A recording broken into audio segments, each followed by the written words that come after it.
Hello, everybody, and welcome. Oh my god, I just did a Markiplier intro. Hello, everybody, welcome back to Death Battle Predictions. I did it the wrong way around. Yeah, this is a prediction for the finale of Season 10 of Death Battle Galactus versus Unicron. My second favorite matchup ever, and one that I'm hoping I will be able to get the hype going for as the episode's ready to come out. I'm hoping I can get excited. And I'm joined, well, I was meant to be joined by more people, but, you know, given the time of year, it's understandable that not everyone's going to be available. That's completely understandable, so, to the fellas who couldn't be here, no hard feelings, no worries, I understand. But I am joined by one person, and not the Marvel guy. It's me, it's Bang. I'm back again. I had to fill in for IQ PDX, represent the boys. I'll be fighting for the Marvel character this time. A lot of people think that I'm the DC guy, which, I mean, I guess that's true. I don't even know if I'd call myself that right now, because I've watched so much more franchises now. But I also love Marvel. It's a close second.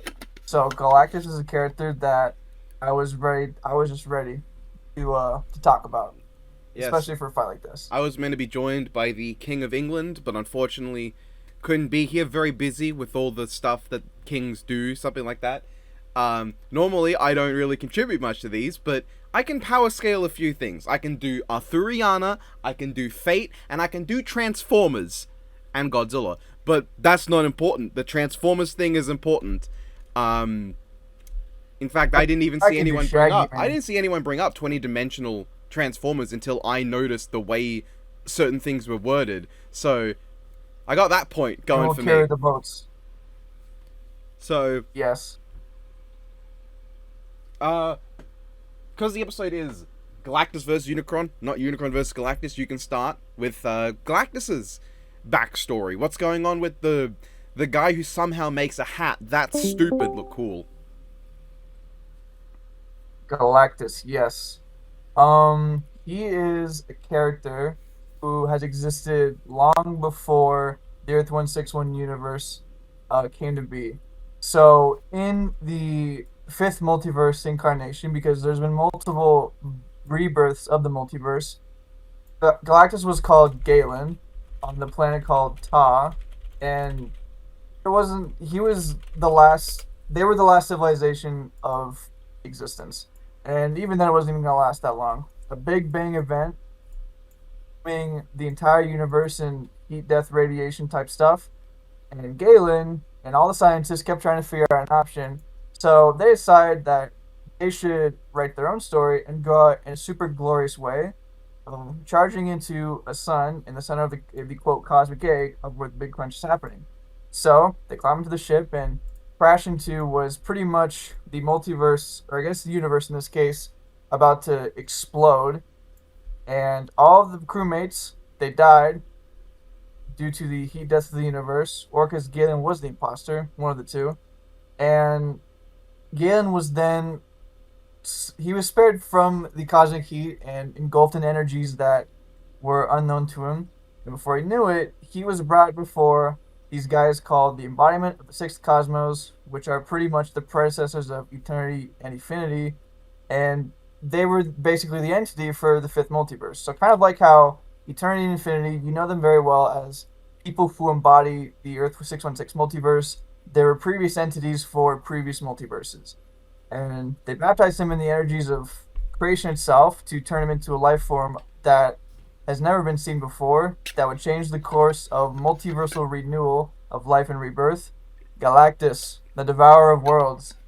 And when the next cyclone emerged, Galen was no more. The universe he knew was gone. He was the last survivor, but he was a new being, one with a purpose and a cosmic order at that. And Galactus, after this, took some time to his new form and sustain himself, because it's a very complex form he's taking on now. He made himself an incubator from the remains of his ship to sustain himself for millennia. And eventually, Galactus would make himself known in the universe as a being that is quite literally the hunger that does not cease, devourer of worlds, eating planets one by one to balance the necessary life of all life, really. because that's what he does. And many people oppose this. Even many abstract entities oppose the existence of this being. But they soon came to realize that Galactus was very much meant to be a part of this natural order of the cosmos, even at the expense of entire worlds being consumed to sustain himself. And eventually, Galactus appointed heralds to do this very work for him as well, such as the Fallen One, Silver Surfer, Aunt May at one point. That's a bit of a weird story. But basically, Galactus now is he is still Galactus. He's gone through many different incarnations as of now, but that is the main origin that is the most talked about. So that's where he came from. Ah, yeah, he is the purple guy. He really is. Like, seriously, look at him. Five Nights at Fortnite Galactus. Do keep in mind, he is purple, and he does take bites out of things. I'm just saying. So, that is... Was that the bite of 87? Yeah, I was just imagining Galactus, like, shows up and just chomps a chunk of a planet, and Silver Surfer's like, was that the bite of 87?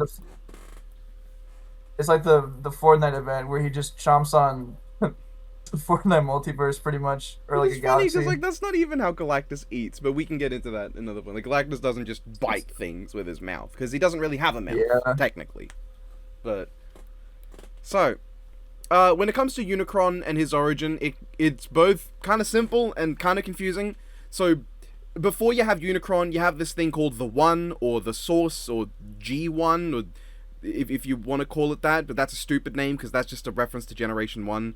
Now, the One is weird because a lot of stories kind of act as if there is a One for their specific universe, or the One represents that specific universe that's talking about him. But the One, more or less, is the sentient core of all things that exists beyond or before time, where within order and chaos exist in perfect harmony. The One created Unicron.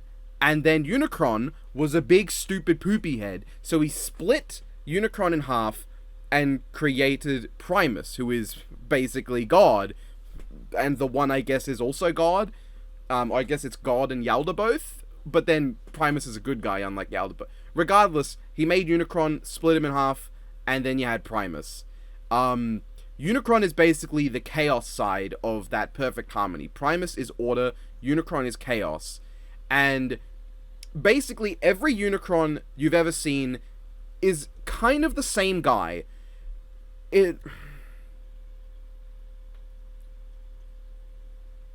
Oh, okay. Unicron is basically the same guy in every incarnation, but also different. So, there was this concept called multiversal singularities, where Unicron, Primus, the 13... Well, I don't know if it was 13 primes at the time, but like the primes... No, it was 13 primes, because, yeah. Basically, the primes and a few other important characters, like Sideways, were meant to be the same guy in every single telling of the story. That was later on done in an event called the Shrouding, but it's also a bit vague as to whether or not that applies, because it said that some parts of the multiverse weren't affected by the Shrouding. Either way, the main concept with Unicron is he hops between dimensions, but there's also an infinite number of him. So, essentially, with Unicron, you can argue there's a different motivation for each one, but more or less, he is entropy. He is the end of all things. 20-odd% of the multiverse has been consumed entirely by Unicron. And there is, unlike Galactus, who has a reason, there really is no reason for Unicron to do this. He embodies that nihilistic necessity for all things to come to a conclusion. Both in and out of universe, he has that important meaning, whether intentional or not, depending on the story. And he does this because he does. There's no deeper, oh, he needs to do this to maintain cosmic balance, or he wants to do this because he's a salty bitch. He does it because he does it. And that can make it difficult to, like, talk about Unicron as a character compared to Galactus, because Galactus is a character. There is a lot to him. Unicron is more of, like, a narrative force given, like, a visible identity. And In that regard, they do differ. So, uh, that's basically Unicron's backstory. It really doesn't go any further than God made Satan and then split Satan into Satan and God somehow, and now he's going around destroying everything. So, oh, and there's also the storyline where a little monkey guy called Primacron creates him. We can ignore that. We can just straight up ignore that. That's not important. No one likes Primacron. Actually, no, Primacron's pretty cool in Japanese G1. But, like, no one likes Western, like, media Primacron. He's a loser. So, that's Unicron for you.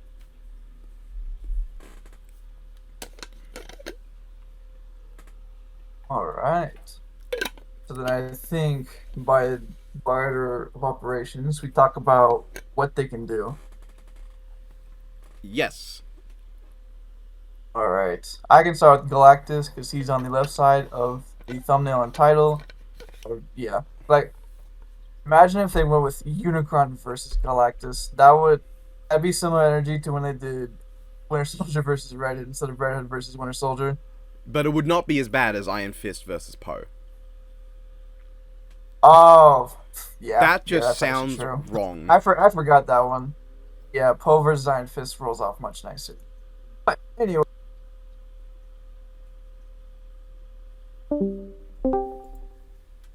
Galactus is a character, apologies if you hear like leave me an opening call of me Discord. My mic is having problems. But anyway, Galactus is a being who, if every power ever was a person, it would be him. He has a lot of abilities, but I want to talk about the ones that I think either matter the most or the most prominent and most well known to Galactus, because you could find like just about any instance of him doing stupid shit like using light manipulation, which is like a cool power and all, but like this is Galactus. There's like much bigger fish to fry here. But let's start with where his power comes from. So due to being a being that is composed of energy made from a previous dying universe, he is imbued with a power known as the power cosmic.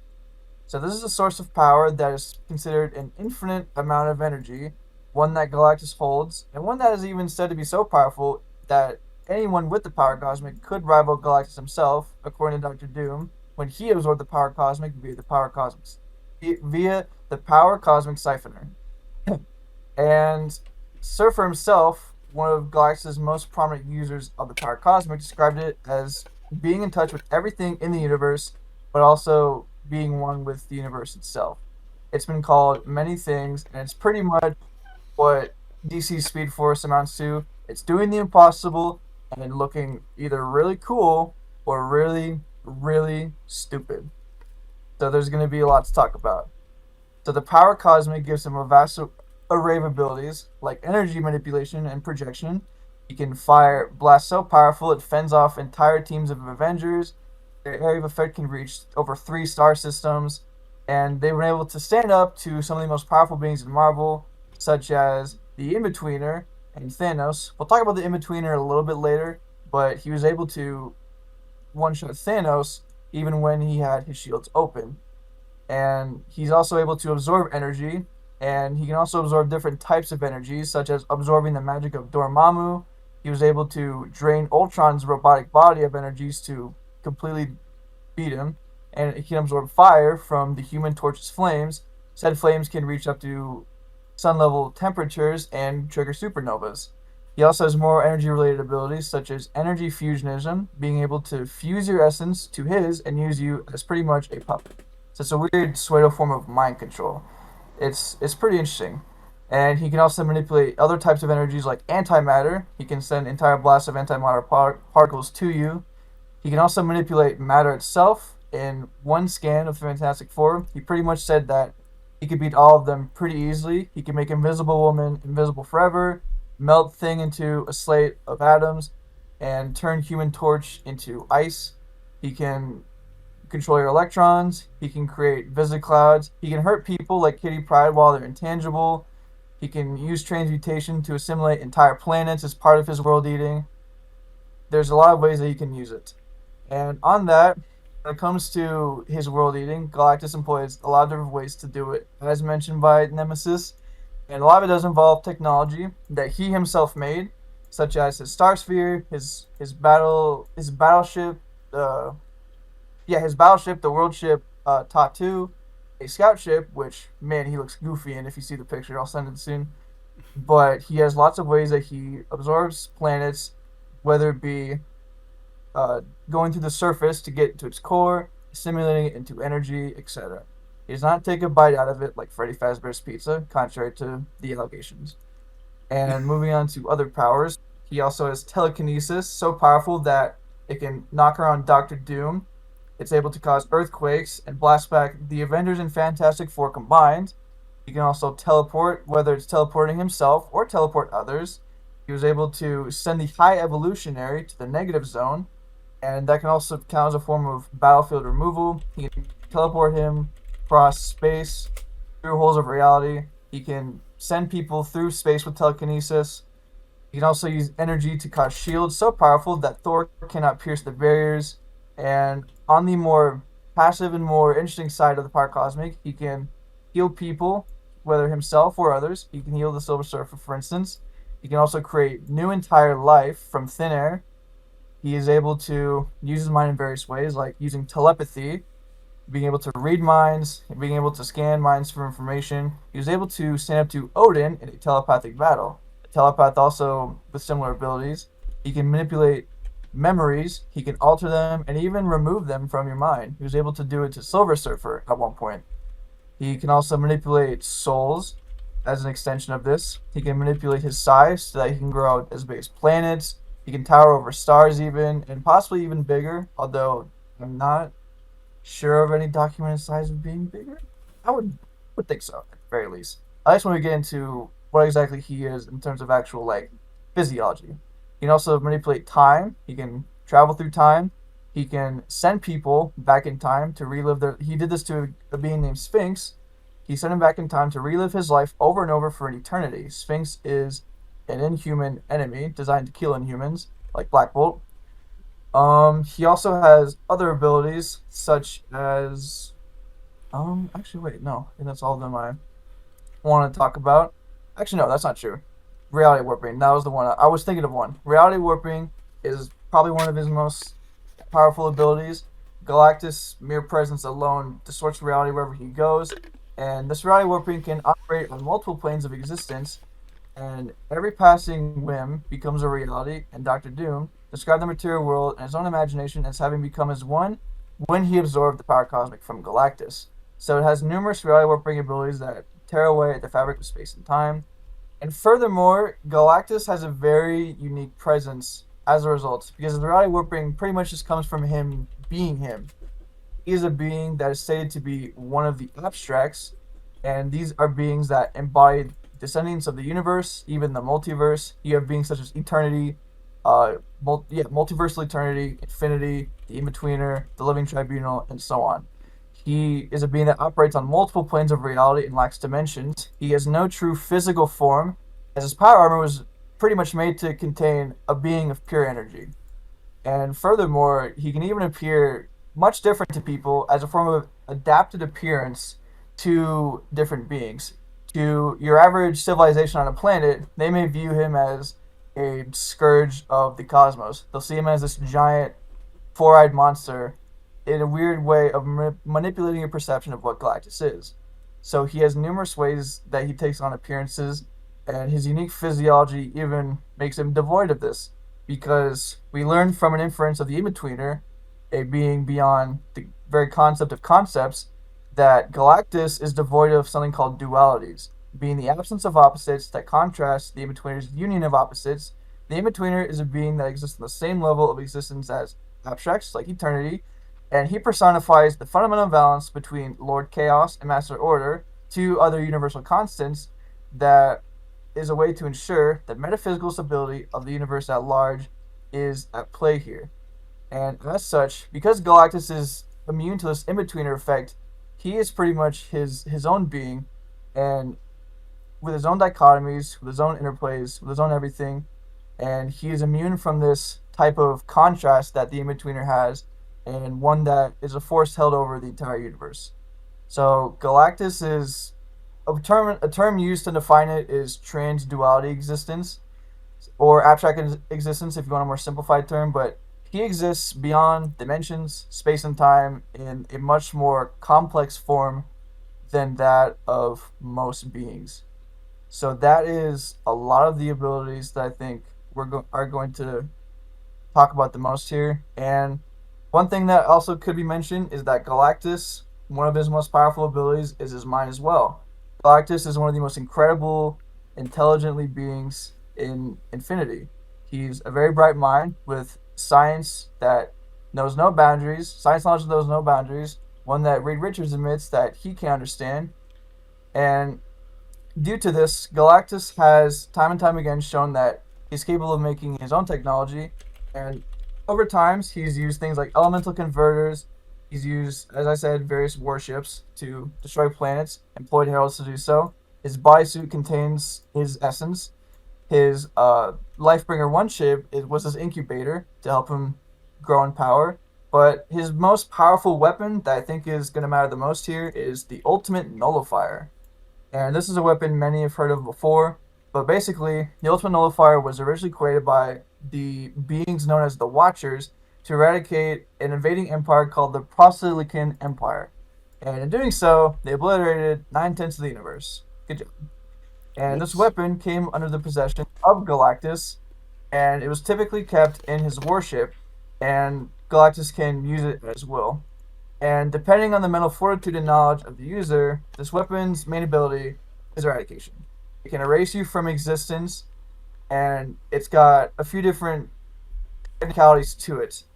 The weapon is so powerful that it actually strikes fear in the heart of Galactus himself, and there's a good reason why. The scope in terms of size, Galactus himself says that it could eradicate targets as large as a universe or a multiverse, with a range that extends across time and timelines itself.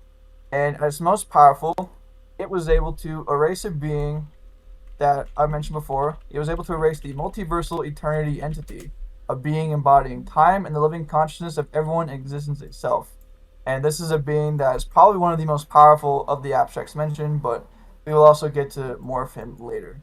So that about does it for this Galactus side of things. Again, there's a lot more you totally could mention, like Lifebringer even, but that's not really important to this debate, especially because Lifebringer is no longer a form to him, standard to him.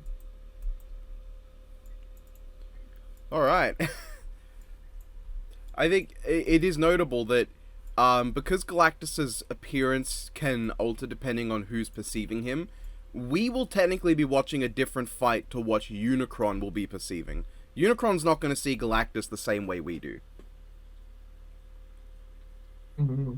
So, who knows what Unicron sees when he looks at Galactus? But conversely, we know exactly what Galactus is going to see, more or less. So, when it comes to Unicron's abilities, you kind of do have to break it down into, like, his appearances. So, I guess, I'll begin with Generation 1, where, of course we would. So, I guess we'll start with the first movie. Now, you can argue that this is not usable because Unicron in this era or in this movie was made by Primacron. But, that's lame. So I'm going to talk about it anyway. So, the notable thing with Unicron, first off, he's not like that pussy we just talked about. Unicron doesn't need a machine to eat planets. He is the machine that eats planets. We see him in his very first scene in any media. He eats the planet Lithone with his mouth. His mouth can eat planets. We see that it sucks things in, and there's an inner jaw within his body that also consumes things using comical, cartoony sound effects to make the horror of the scene a bit less serious. And the big horns in his planet mode can also dig into planets to basically bring them closer into his maw. And different versions of Unicron eat differently. In the Unicron trilogy, he actually eats in his robot mode. So we see in Energon, when he eats Blizzard Planet, he's in robot mode and he sucks in like chunks of the planet with his abdominal region. So it can depend on the Unicron. And in Prime, he doesn't eat planets at all because he's the core of Earth. So when it comes to how in which he consumes planet, it will depend on which Unicron you're looking at. So in the Generation 1 cartoon and movie, he's able to cause immense pain to Megatron just by he makes this like ringing sound, and the colors change, and it causes Megatron intense pain. He's able to basically completely reformat Megatron, Thundercracker, Skywarp, and the Insecticons into Galvatron, Cyclonus' Armada, Scourge, and the Sweeps, with which he makes into his first heralds we see on screen, and he's able to communicate with them from across the galaxy. When it comes to combat, obviously he can transform. He is a transformer. He can convert from planet mode or moon mode, depending on which Unicron, into his robot mode. In the original animated film, we see him capable of firing beams of energy from his eyes and from his mouth. I think his mouth beam is meant to be Angle Noir, but I'll talk about that when I get there. He also bleeds that out. Inside his body, we see when Hot Rod and the Autobots go inside that he has internal defense systems designed to stop anyone from meddling with him. Mostly in the form of, like, claws on tentacles, for some reason. And big vats of death juice that he drops things in on a conveyor belt. And I don't know why he's got that. I don't know why he needs that.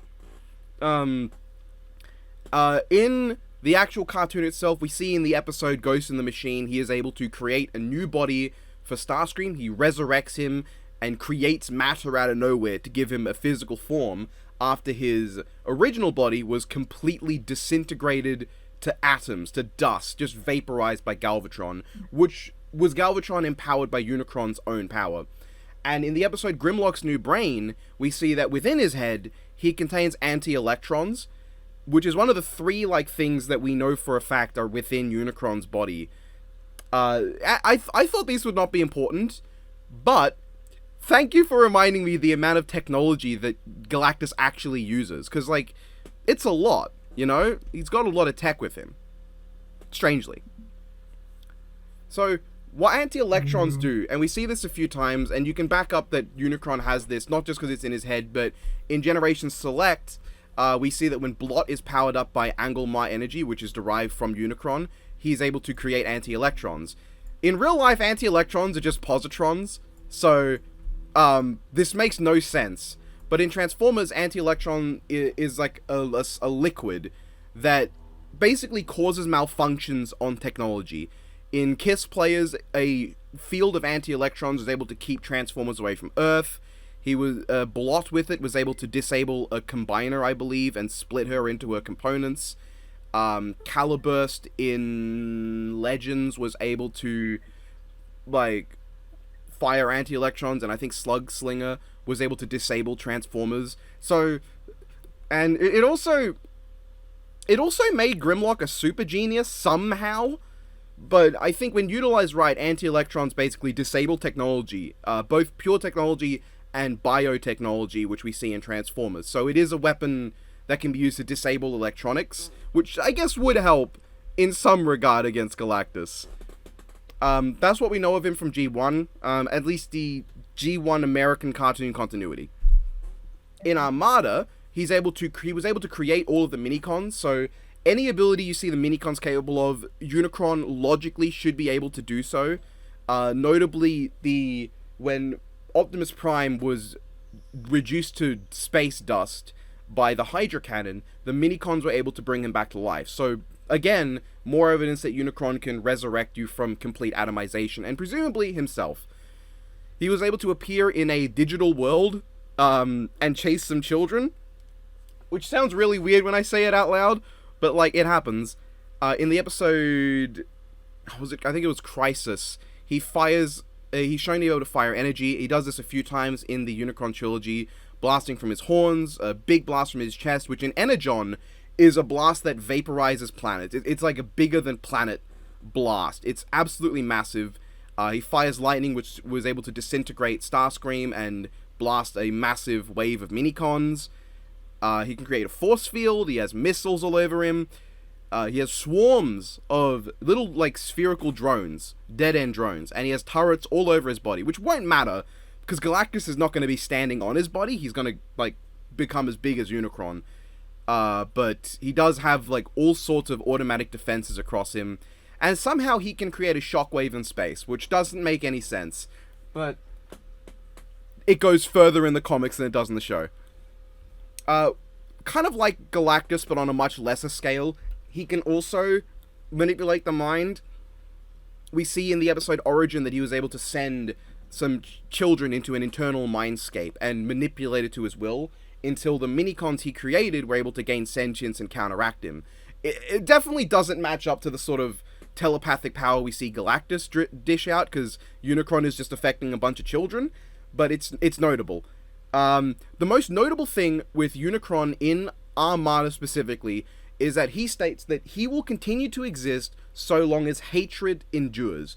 And it actually reaches a point where he is disabled from the minicons being removed from him, but the hatred and ferocity between Optimus Prime and Galvatron in their final battle was all it took to rouse Unicron from his slumber. Now, to counteract that, when Galvatron sacrificed himself and took the low-tier god route, Unicron vanished, but we later see at the end of the episode, he's fine.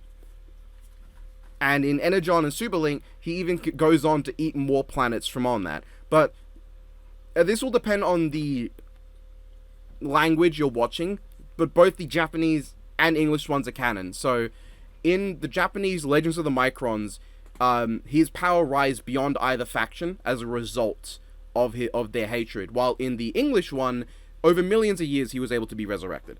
But he directly shows a healing factor where he just undoes. The damage done to him is undone because there's enough hatred going around towards him that any damage done no longer happens.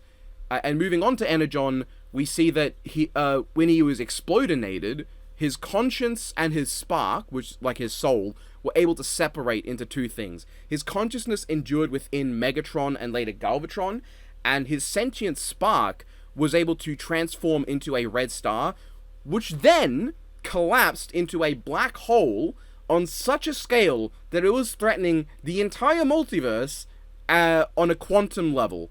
So, if Unicron dies, he can just kill you more. And the last notable media he shows up in, because I'm going to ignore Rise of the Beast, because he doesn't do anything in Rise of the Beast. In Prime and the Aligned Continuity, he is in possession of Dark Energon, which is the second of the three big things that are within his body, along with Anti-Electrons and Angulmar. Dark Energon, which he bleeds in the Covenant of Primus book, which I don't know if any scans exist of, but I've got the book, like, in my room. Dark Energon is able to resurrect the dead, corrupt others, it brings random inanimate objects to life, it creates giant, like, crystals that can be used to attack, it corrupts all of Cybertron when Megatron dunks it into the core of the planet. It's very destructive. It put down Omega Supreme, and he's very big. Unicron, even without it, was able to upgrade Megatron enough to take down someone who previously probably would have thrashed Megatron. And notably, anyone who has enough Dark Energon in them not only can survive and act as like a zombie even after they've been cut in half, as shown with Cliffjumper, but they will not go to the afterlife if they die. They basically are rejected and sent into a sort of limbo, and it's in this limbo that Megatron meets Unicron again. And this is after Unicron was made dormant through the power of the Matrix. And it is important, a lot of people seem to think that there is a thing where Unicron can only be killed by the Matrix. That is a no-limits fallacy. It's not a thing. There are characters on the level of Unicron, like the Chrono Architect, or the Chron Architect, and the fuck, what's it called? There's like a big time creature. I forget the name of it right now, but that could kill certain versions of Unicron as well. That is just what Unicron shows in cartoons and movies.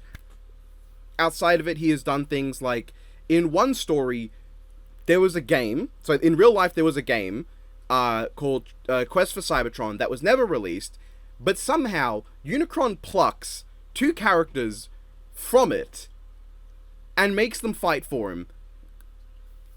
And when they're done, they try to go back to their world. Turns out it never existed. How did Unicron do that?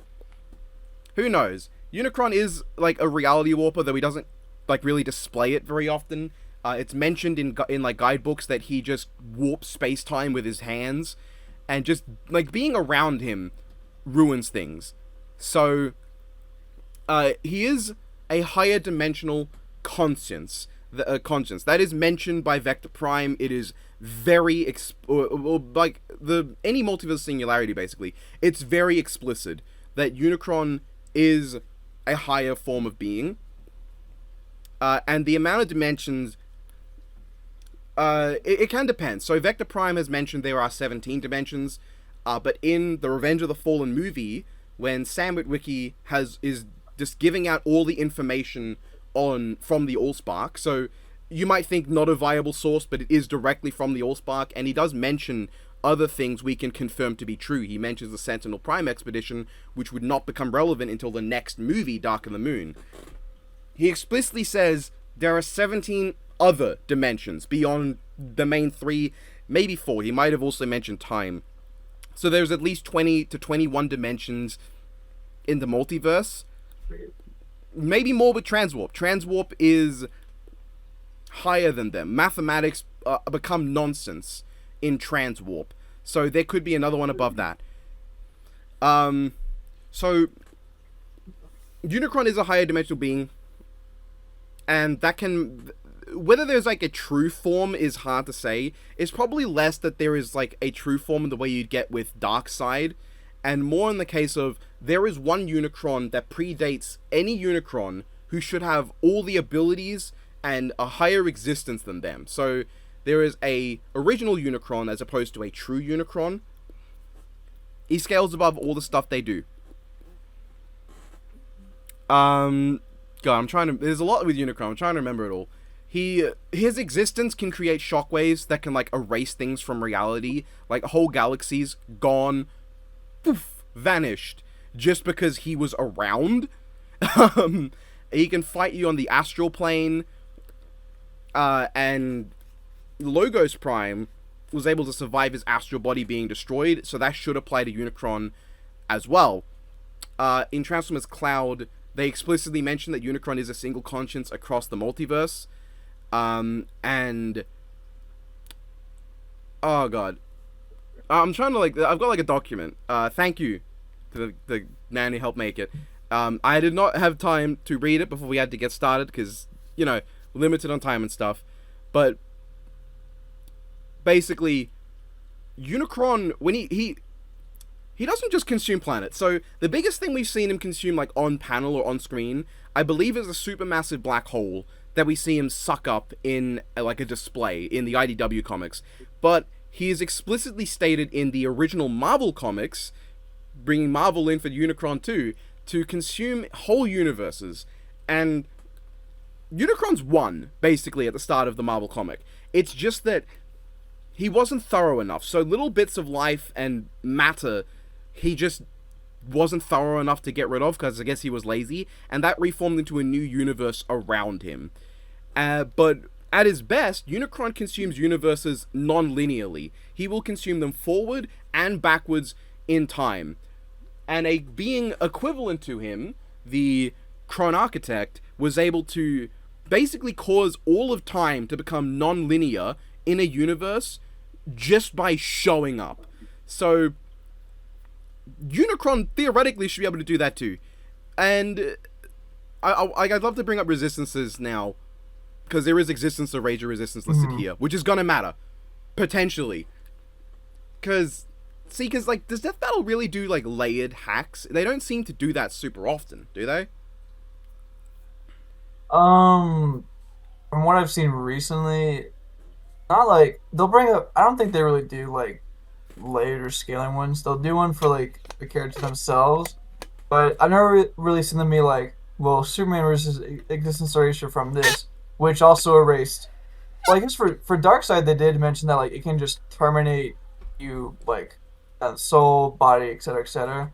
But I don't really think that's layered. That's just what the Omega Beams do. So I don't really think they've done it quote unquote layered. Well, in that regard, in the story Records finale, Unicron's energy is able to protect you from the effects of transwarp, which basically can just erase you from existence if you're not careful. And Unicron's power, when channeled through Shocker Act, was able to restore someone to life after his atoms were ripped apart and scattered across the time stream while in transwarp. Basically like what happened to Silver Surfer, where he was like scattered across everything, but this was across time too. So Unicron can resist and undo existence erasure, and even cause it on like a quantum level. So physically, spiritually, if you can count the astral plane, and quantumly when you consider that Unicron eats time. So it is possible, and this would play a huge factor. The Death Battle could argue Unicron could resist the ultimate nullifier. But then that can reach a multiversal scale, and I don't think Unicron's ever resisted multiversal stuff. But he might exist out of the multiverse and beyond it, but I think that would be transferring into where we talk about like scaling and power.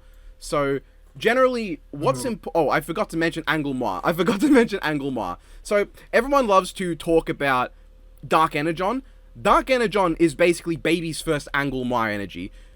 And just like a side, do you know where the term Angle Noir comes from? No. So, Angle Noir comes from the writings of Nostradamus, who everyone gaslights you into thinking is a prophet. Angle Noir, and I should know, I am a prophet. So, Angle Noir is an anagram of Mongolize, which means Mongolian in Old French. So, Angle Noir energy is basically like saying Genghis Khan energy. So, this is the energy of Genghis Khan, apparently. So in Beast Wars Neo, it basically alters the flow of time, causing people to age and de-age rapidly. It creates mass illusions of like a god for another planet. It can turn ordinary animals into transformers, which is similar to what Dark Energon does, but not just to like mechanical things. It is the reason for Starscream's immortal spark, which is notable because Starscream, very hard to kill. I don't know if anything has actually succeeded in killing him, like his spark at any point, but he can survive his body being blown up. He can be launched across time, space, and just fine. Angle Noir was able to allow Megatron Spark to travel through time to the point where he could reach a previous universe before its Big Bang happened. And to get an idea of what that means, before a Big Bang, there is no space to exist in. There is no outside of the singularity before a Big Bang, because space literally doesn't exist yet. There is no space, but Megatron could be there. So it's essentially a form of reality warping, and even a component of Chokon power from Master Force, which is also reality warping according to the Legends manga. So Unicron, his three energies: anti-mechanical juice with anti-electrons, anti-life and resurrection juice with Dark Energon, and reality warping with Angle Noir. And I guess when talking about time stuff, he's also like resistant to the effects of like Vector Prime, who can time travel, reverse time, speed up time, launch you so far backwards that you become the Big Bang of another universe. He did that once with his sword Reisling. Just launches someone and they become another universe's Big Bang. Unicron can resist that because Vector Prime sure can't do shit to him with it. So that's like Unicron's sort of powers, a lot of weapons, a lot of just like scattered abilities across different tellings and different writers, kind of like Galactus, arguably. So that's what Unicron can do. That's the power of Unicorn. And now we can talk about Very nice. power. Which is where, because like, Yes. if you look at just abilities, you can argue that it's kind of fair. Galactus' big thing he has advantage of is telepathy, which is way better than what Unicron has, and he's probably affected mechanical beings before, right? As far as direct instances, none like come. I guess Ultron technically, well, not telepathically, but he did affect Ultron during Secret Wars. Oh, I guess with Unicron being don't more think of like a conceptual being, it's more like conceptual level mind manipulation, which Odin, Yeah. matching Odin, he fits the could bill affect there. Unicron. So when looking at just Yeah. abilities, like both project energy, both like warp reality, both affect things on a quantum and conceptual Yep. scale. It's where we get into like raw Hmm. power that I think it really shifts. So you can you can talk about what Yep. Galen's got going on. All right, here we go. So Galactus is a being whose power has probably been regarded as some of the strongest of any abstract. It's actually pretty insane. There's a good reason why he's called like an omnipotent entity a lot of times. Omnipotence as a word, yes, obviously it can mean a lot of things, but in Marvel, it's usually treated as a pretty big deal. Tony Stark himself called the power cosmic, like a source of all omnipresence and omnipotent power. But basically, even at his weakest, he's been called a universal threat by the Nova Corps. And one thing that also probably has to be mentioned is Galactus' power does technically vary based on how well fit he is. And it's a very interesting thing that has been done in the comics as far as how it works. Because there's been times where it has just been full blown contradicted, and there's a few instances that I'll bring up as a result of this. But even at his weakest, when he is hungry or depleted of his power, he has shown many different powerful feats, such as even when he's reduced to sitting in a ship and trying to fend off his enemies, he's able to easily hold off Avengers and X-Men with his weakest tech alone, such as these cool little things called cosmic spheres, which are pretty much just little fly swatters that shoot annoying energy blasts, and they were fending off the Avengers and the X-Men. So we're talking people like Hulk, Thor, Wolverine, etc. A lot of those people. And even while he has been considered, quote, hungry, he was able to fight Mephisto in his realm when he was going to go help Silver Surfer. And Mephisto is one of the most powerful beings in Marvel. A fight between him and Hela would make Ragnarok, an event that is pretty much the end of Asgard, look like nothing in comparison to their fight, being described as an omniversal Armageddon. Omniversal has been a word that's pretty synonymous with like the entire Marvel multiverse, and that's how Marvel has used the word at times. And while hungry, he's even threatened the entire omniverse at large. He was plagued with a conceptual hunger, and he was pretty much shouting at the top of his lungs that he would consume the eighth iteration of the Omniverse down to the first firmament, which was pretty much a multiversal and larger sized Big Bang in the Marvel overall story. And while satiated, or while he's been nourished, he has even more powerful feats, such as one-shotting Celestials with his energy blasts. He had a fight with a being known as Scryer and the other, and their entire fight, according to the being known as Oblivion, threatened to destroy the entire Omniverse on a level beyond the Chaos War.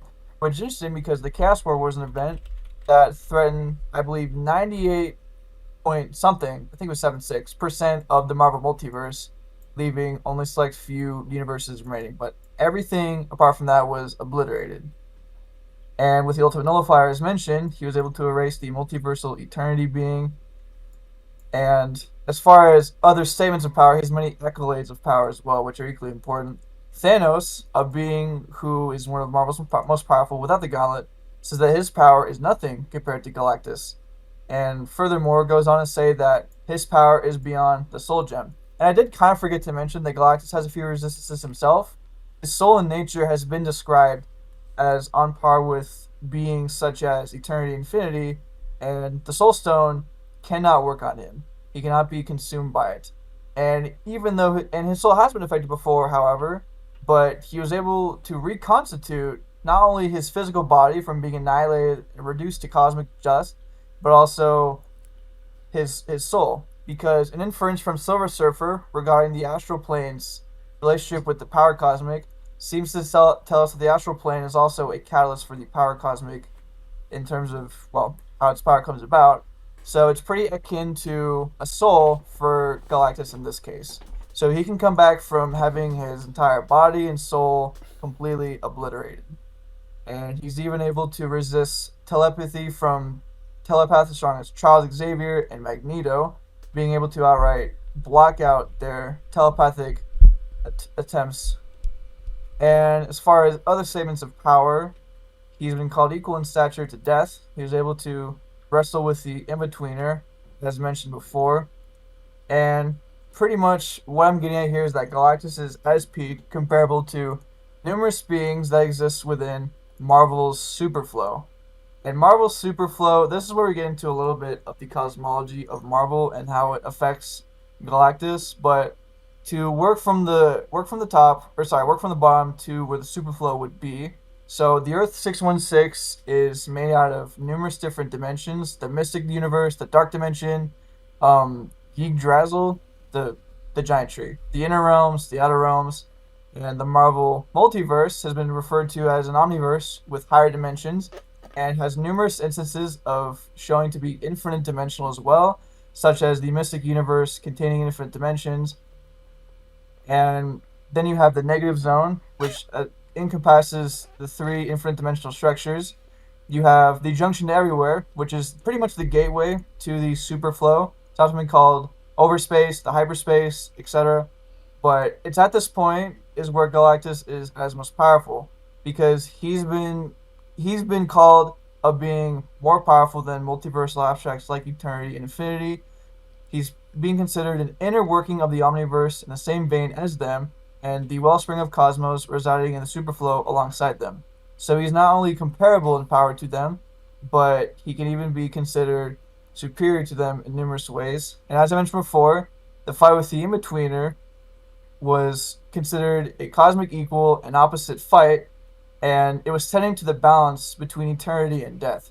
So by nature of Galactus, he has a existence that is considered above eternity and death itself, and he's been called large in stature to Lady Death, and he's fought plenty more Marvel beings to boot this, such as absorbing Dormammu in the Flames of Faltine, and yeah, that's probably.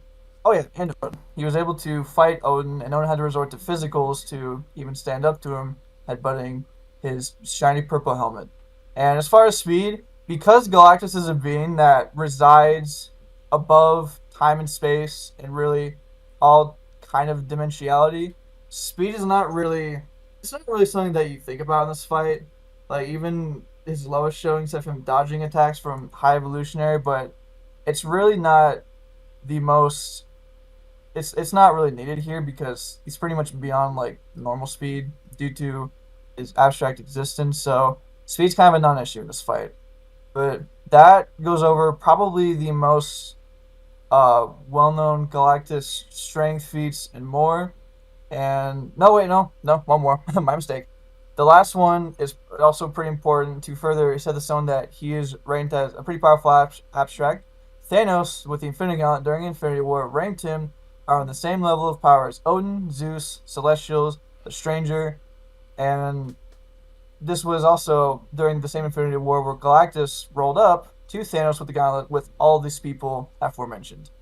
So there's numerous inferences that Galactus has higher showings of power even in his weaker types of being, whether he's satiated, hungry. Don't know about depleted though, probably not depleted, but he's shown that even without being fully nourished, he is one of the most powerful beings in Marvel. Period. That should, yeah, I should cover everything for Galactus. Yeah, and notably, like, any, like, anti-feats generally will be a result of him, like, actually just being weaker in that moment because he's hungry. So, you can rationalize any time Galactus has jobbed, most times he's jobbed, as just, he wasn't feeling it. He was really hungry. So, that is important too. Mm-hmm. Alright, now we get to Unicron. Hopefully this doesn't go too long, because I do want to bring up just some interesting feats that don't really matter, but I like them. Like, obviously, you take the one from the G1 cartoon, he would scale to... The highest feat I can think of is in the episode Dark Awakening. Was it Dark Awakening? I think it was Dark Awakening, where Optimus is brought back to life and his corpse flies into a star system and like a supernova happens right on top of it. And then when the corpse shows up later, it's completely undamaged from the explosion. Technically it's fixed, but in the original script, he was intended to look exactly the same as he did at the end of Dark Awakening. So Optimus in the G1 original cartoon can just tank a supernova, apparently. Unicron himself, Moon is exploded in his mouth, and he's just fine. And that leads to the only profanity ever used in the cartoon series, amusingly enough.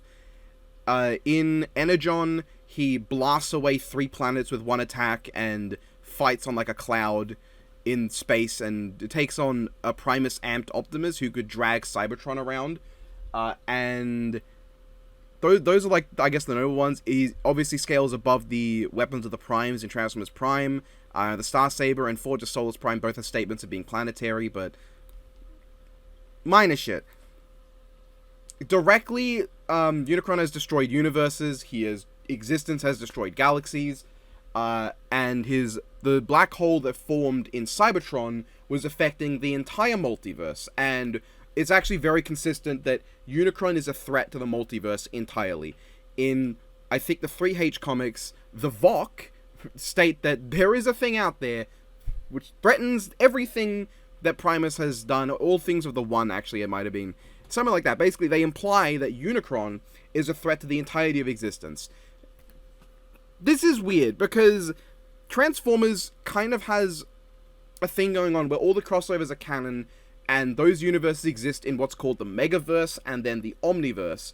Everything in Transformers is in the multiverse, and it's categorized mostly into universal streams, up to a point. There's a point where they stop doing that, and like a lot of modern shows like Cyberverse and Earthspark don't have that. There are, I believe, 15 million cataloged universal streams, but that was the last time we looked at the Transtech. It's probably way beyond that, and there is an infinite number overall. It's explicitly, there's an infinite number of universes within the multiverse. Unicron is a threat to all of it. Even a lesser Unicron, the one from the Unicron trilogy, threatened everything when his spark, not even his consciousness, just his spark, collapsed into a black hole. And Vector Prime explicitly states that he could not travel to the future anymore because there was no future. He didn't just consume the physical matter, time itself gone, just from that black hole. So very explicitly multiversal threat to a quantum degree. So higher dimensional, multi-plus. And that's where that's actually like generally where you would peg Unicron overall. Because you can go beyond that. So, as he was a threat to all things, he would also be a threat to the higher dimensions, notably at least 17 minimum, potentially up to 20, 21, or 25, maybe higher. But you can't really get to infinite the way you can with Galactus. Well, you can, just to give the Transformers fans the slightest bit of hope.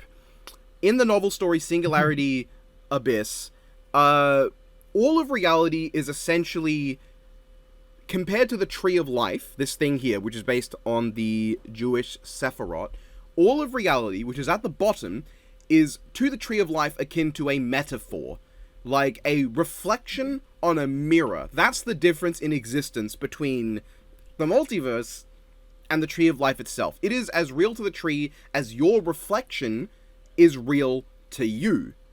So Unicron is directly comparable to Primus.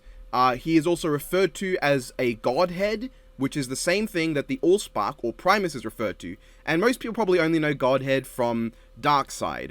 What was once true form Darkseid and is now just an avatar of the actual true form Darkseid because DC Comics.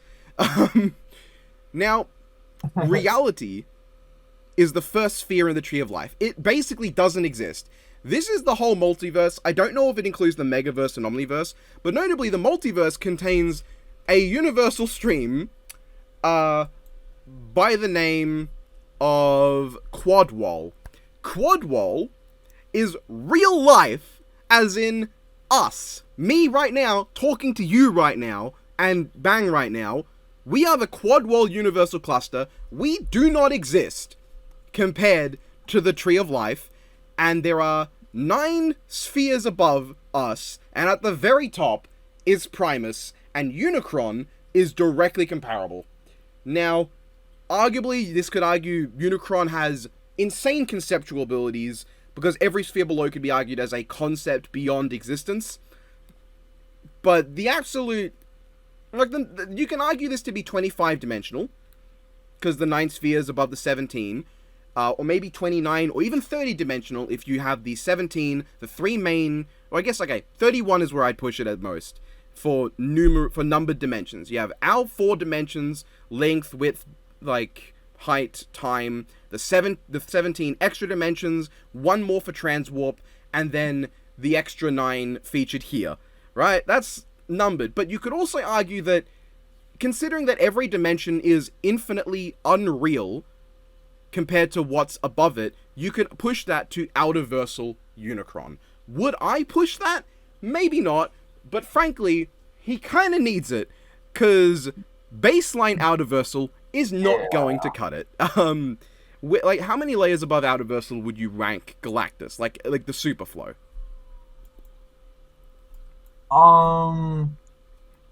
Okay. That's a good question, because I don't really like the word outerversal, but typically, I would say, because baseline outerversal is I'm trying to think of how it would equate to Marvel, but think of a hyperversal feat, being a rival to who fought Agamotto, being 1/3 the Vishanti, who's comparable to Slorioth, a pan-dimensional entity whose totality is vast beyond what any single dimensionality could hope to contain.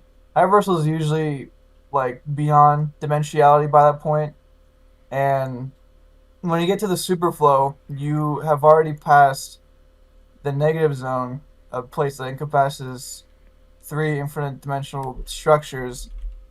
So when you get to the superflow, you have to be getting to, because are baseline and law outerversal considered the same thing, or is one considered lesser than the other? To be honest, I don't know, and there is to a degree to which I don't actually care.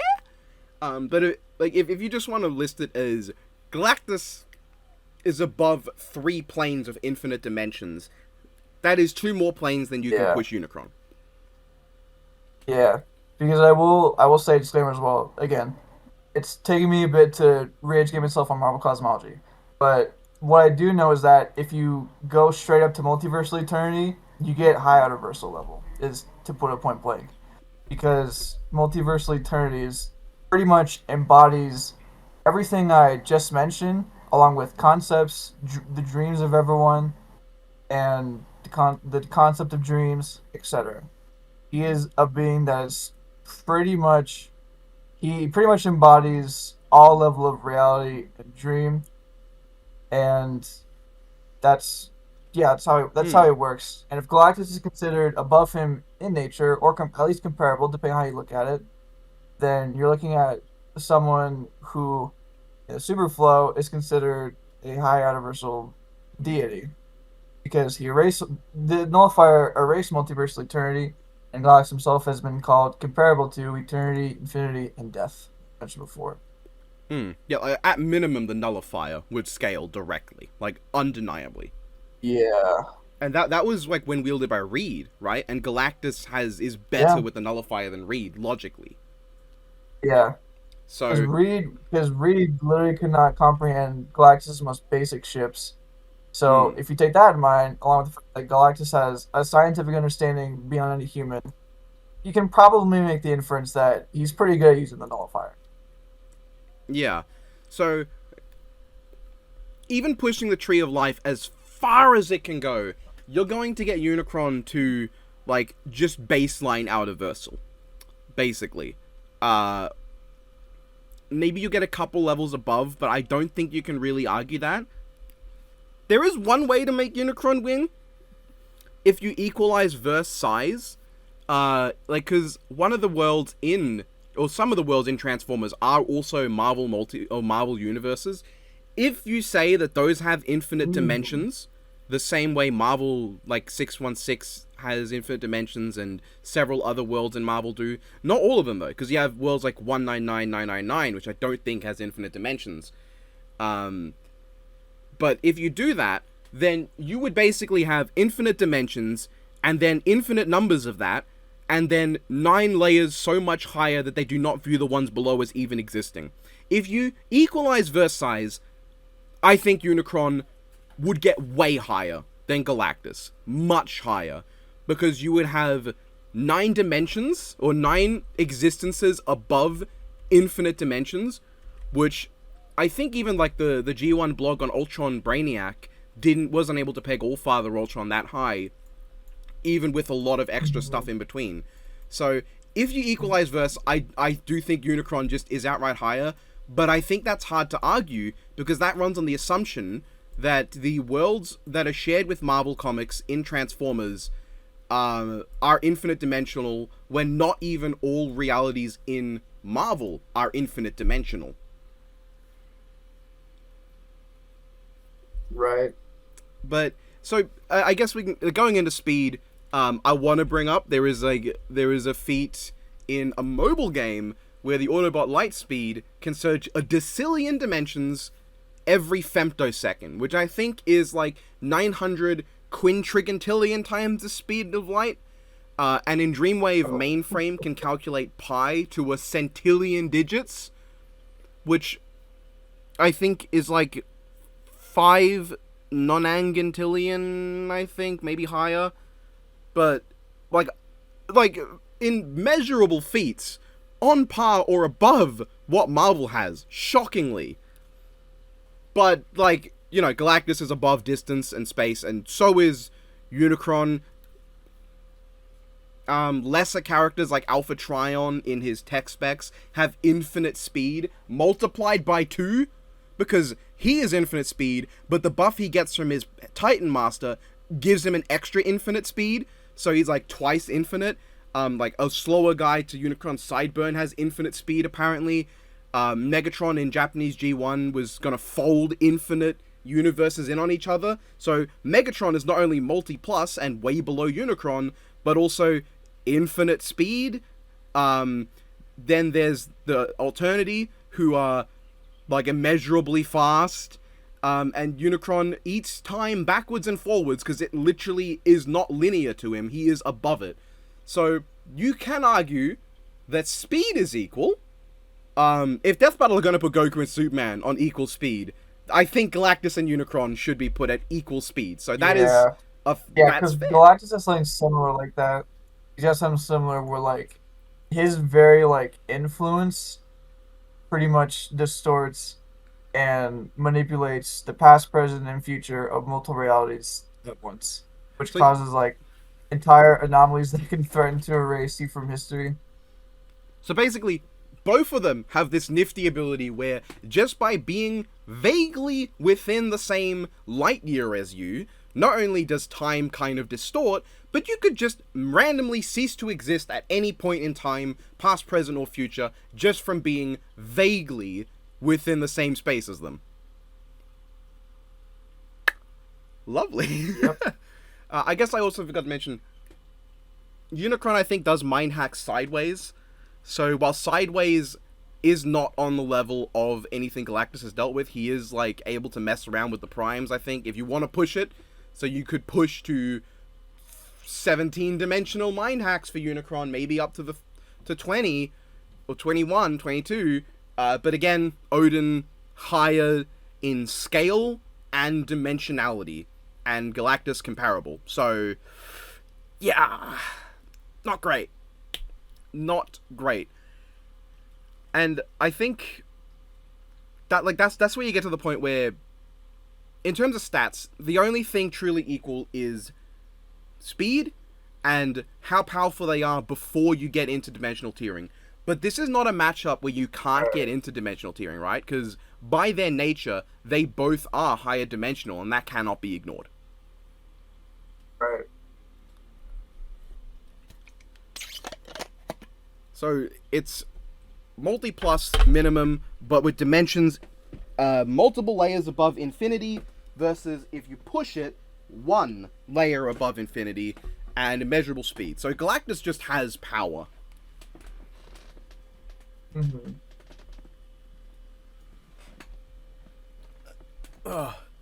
I guess people do love to bring up like Unicron's healing. Does Galactus have a healing factor? He has to, right? Like he definitely does. If he can beyond heal the others, soul he thing. can probably heal himself. Yeah. Well, the soul feat also counts as a regeneration feat because his body was also reduced to cosmic dust pretty much, and he reconstituted it. I just realized how stupid that question was. Silver Surfer's regen comes from the power cosmic. Yeah, that's the thing. I'm trying really hard to say, well, Surfer did this, so by extension, Galactus can do it too. Yeah, so Power cosmic. both have a insane regen. They can regenerate from time, physical, and spiritual destruction. But I think the big thing is Unicron, to my knowledge, cannot come back from conceptual erasure.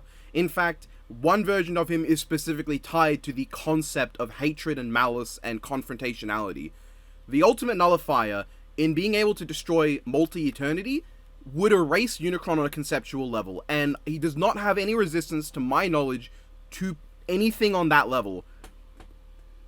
And the thing with the Unicron singularity, how it's like there's an infinite number of him in every reality, the nullifier very blatantly will hit you on every single dimension, every universe, all of you, gone.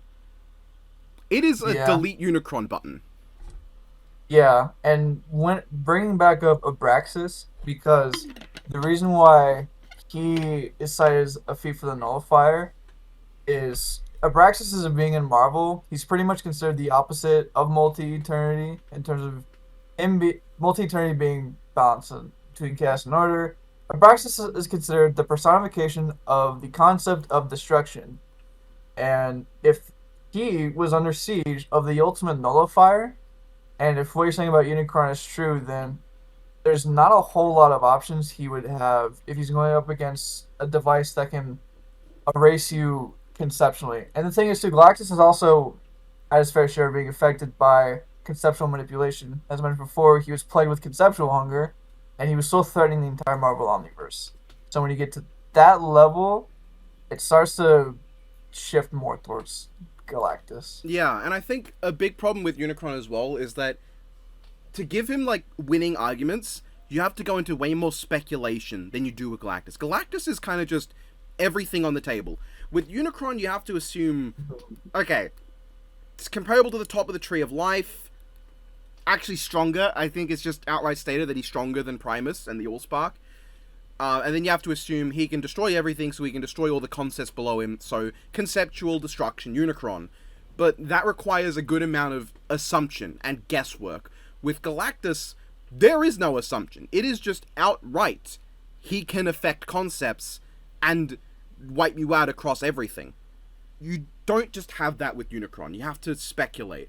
And when it comes down to that, concretely, it is just easier and probably more accurate to argue in favor of Galactus. Yep. I'm like genuinely trying to think of a win condition. Like, what when it comes to what Unicron can do, I think you can argue anti-electrons might be able to disable some of Galactus's technology. I guess the problem is Galactus's technology is very complex, and trying to compare that to the complexity of Cybertronians is difficult, because Galactus does not use biomechanics. He's just all mechanics. Yeah. As far as technology for Galactus, because he himself said that Ha, the planet in his previous universe, was considered, quote, more advanced than any other planet in existence, pretty much. And as a result, his technology is considered pretty complex as no one's ever really built technology from Galactus's homeworld or anything related to him, except for Galactus himself. Right, so technology from he a was previous at the end universe of his timeline. it would probably imply some level of like advancement as far as like how complex the technology is. Reed Richards is a guy who has pretty much perceived infinite data point blank, and literally gives his wife a pocket dimension for her birthday in her purse. The fuck? And even he was like, I don't know what the hell is going on Mm. with Galactus's technology. And yes, that pocket dimension feed is true. So like, What a guy. even this advantage you can argue against, but if we're being generous, he can deactivate Galactus's technology with anti-electrons. He would probably just keep coming back for a while when like Galactus's like regular powers probably couldn't kill Unicron except some of his like high scale reality warping. The problem is just like how much there is you have to kill of Unicron. I think without the nullifier, Galactus could still probably kill him, but it would be really difficult because he would need to realize what's going on. He has cosmic awareness though, right? Like Silver Surfer's got cosmic awareness. Galactus has got to be able to figure out fairly quickly what's going on now that I think about it, right? Yeah, no, yeah, definitely. The dude's pretty, Fucking he's got a Silver pretty, Surfer! yeah. Did I not mention cosmic awareness? I must have not. Oh, I might have just not noticed. Yeah. You probably did, but... Yeah, there's a lot with Galactus if you can tell. So, he would know. He would know. He might not know immediately, but once Unicron comes back and he decides to really look at what's going on with his power, he's gonna know. At which point, Yeah. I think Galactus's powers can hit, like, the multiverse. Like, he's a threat to the Omniverse, which is bigger than the Transformers multiverse where that Unicron presides in. Mm-hmm. And how does Unicron do against time abilities? Oh, he's fine. Vector Prime is the prime that controls all of time. He warps time, alters time. He can knock you back into becoming a Big Bang. Quantumly, he's above time. He's probably above Hytherion. Yeah, but at his best, he's above Hytherion, who is time incarnate.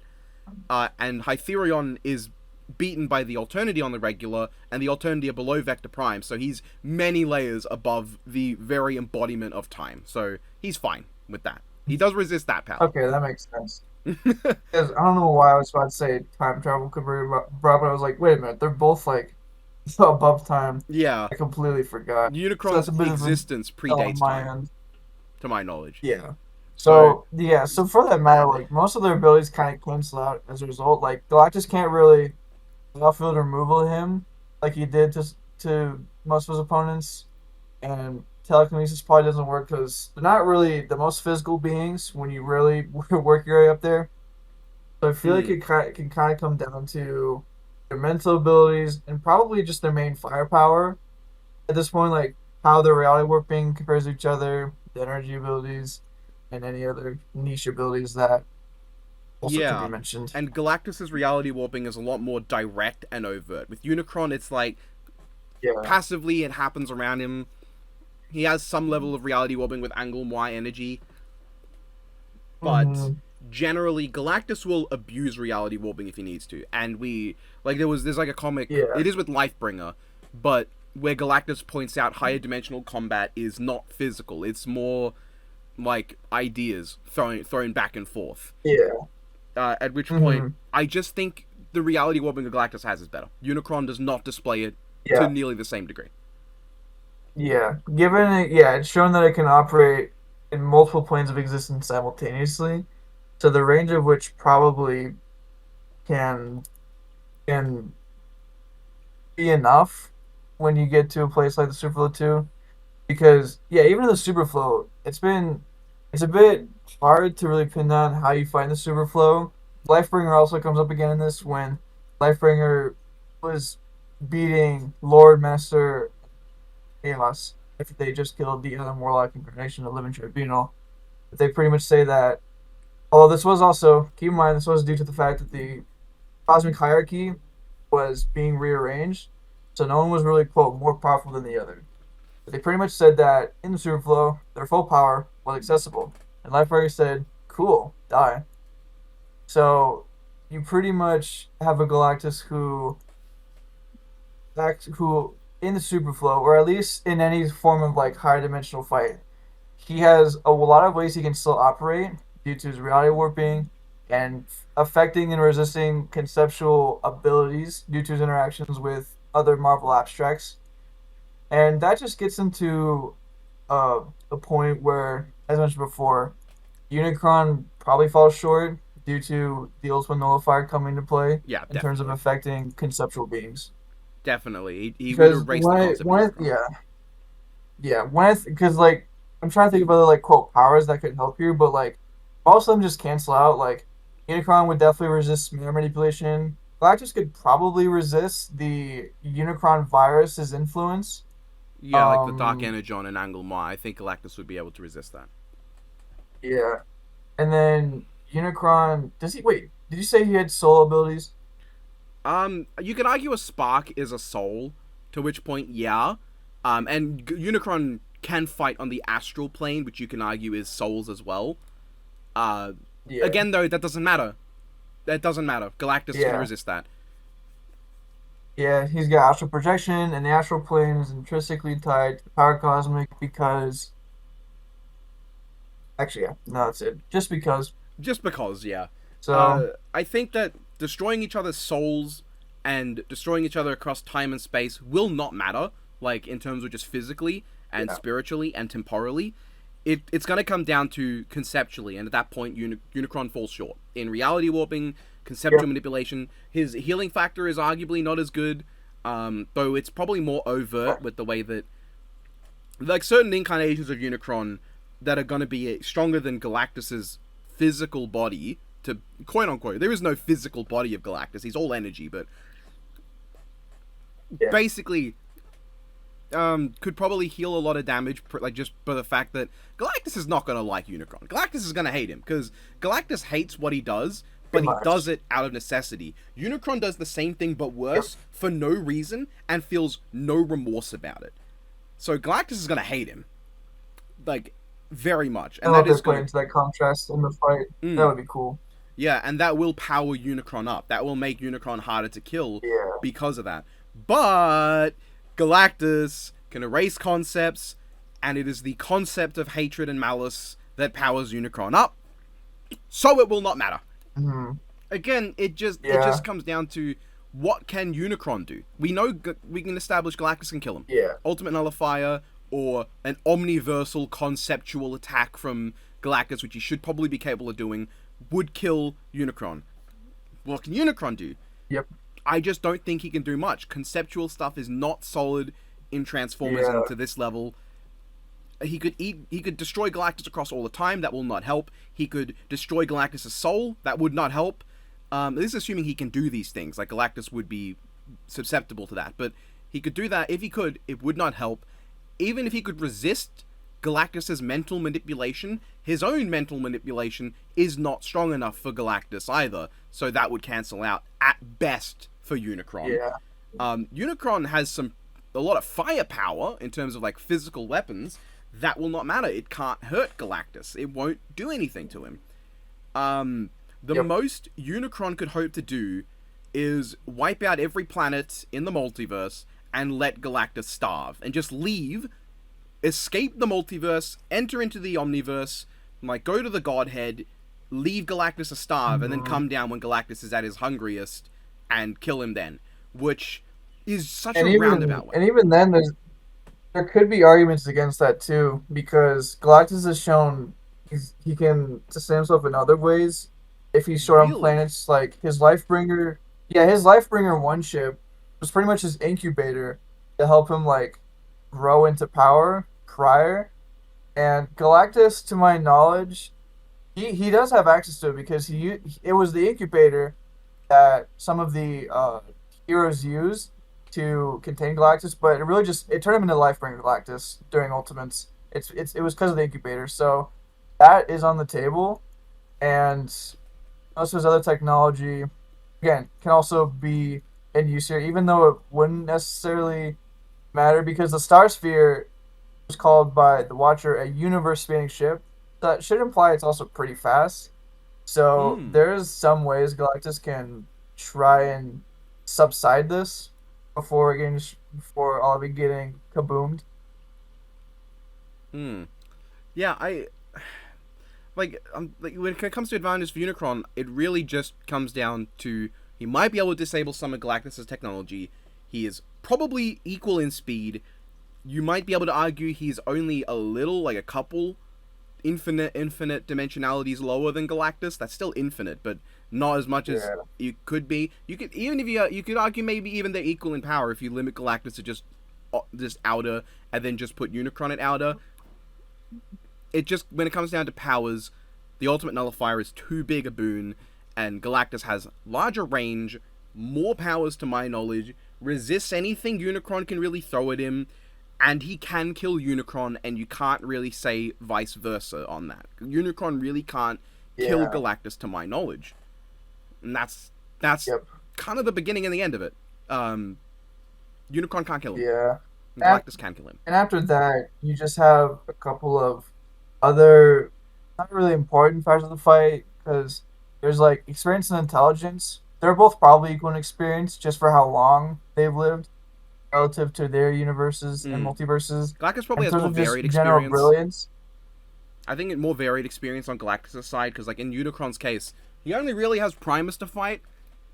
So when it comes to his experience with higher dimensional combat, which is going to matter here, it's really all just against Primus and occasionally a few other guys. Galactus has all sorts of things. Galactus Phoenix has, Force, In-Betweener, Multi-Eternity, so much that he's been able to tangle with. Yeah. As far as his general brilliance, it's also probably equal. Galactus has knowledge of space, time, and science beyond anyone else. He's a pretty devious schemer, even while on Death's Door. And Unicron, I imagine, due to how he works as a Transformer, he probably has a lot of good calculating abilities and pretty much like he's probably basically hyper intelligent is what I'm saying. Yeah, I think Unicron should have higher calculating power than Mainframe and Lightspeed, who have like the pi to centillion and the decillion dimensions per femtosecond. But he again, definitely doesn't have as many feats of intelligence, but like just by virtue of what he is, he should be a comparable calculating ability. Yeah. It's just he's so disinterested in reality that you could argue that because Galactus gives a shit, he's got more applicable knowledge to him. So you could skew that with experience slightly in Galactus's favor, depending on how you look at it. Mm-hmm. So, I think the final recap is most of their powers can cancel out, like matter manipulation. Their resistances can also cancel out, like being erased from existence. But once you start to get to the level of power that supersedes their multiverses and its dimensions, Galactus has an edge in the fact that he has more experience fighting beings like him that are considered, quote, abstract or don't have physical forms, whereas Unicron has the One and Primus. And the Ultimate Nullifier also comes to boot with a form of counter against a conceptual existence which Unicron has, being the concept of pure evil and hatred, due to the Nullifier being able to destroy Abraxas, a being who is the concept of destruction itself. And at that point, it gets into a level where physical fights doesn't matter. It's all conceptual, psychedelic, and a little bit hazy, of which Galactus has a lot more experience doing, since his nature of he's not very physical is very hammered into Marvel so much. It's been demonstrated numerous times just how crazy he is without being seen as the giant purple helmet man who eats helmets. It's a lot more established in his character and also his existence, that he exists for a purpose and one that is regarded high in the realm of the abstracts. I think the only way you can get a Unicron victory is through verse equalization. If you go with the logic of there's multiple Marvel universes within Transformers, one of them's got to be infinite dimensional, so using the Tree of Life, Unicron just scales higher. That is your only avenue to a Unicron victory, is arguing that, and he becomes so much stronger than Galactus. It would be insane. I would not argue that. I think that's too big a stretch, and also it kind of almost falls into the realm of crossover scaling, in that you're scaling Unicron basically to Galactus's franchise. Which, yeah, it's canon, but I just think at that point you're stretching too far.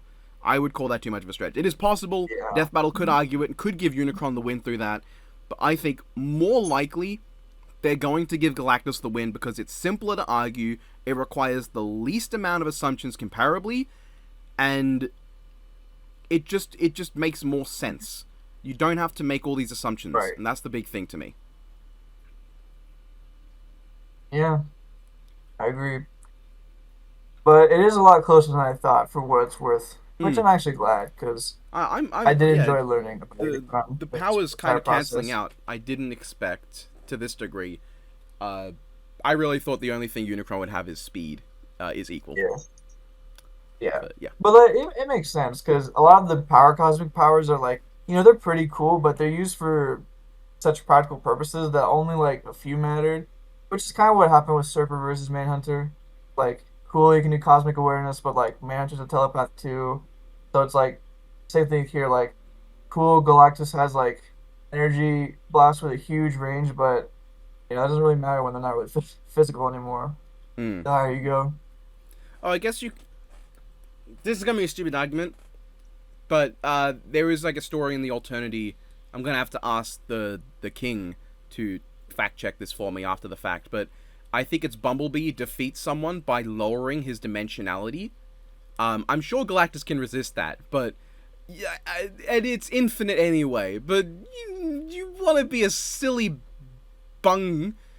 That's not a word. You might be able to argue that Unicron can do that too, so he just lowers Galactus's dimensions until he's like at the same level.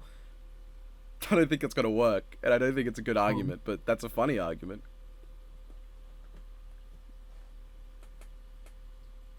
Yeah, Yep. That's all I can think.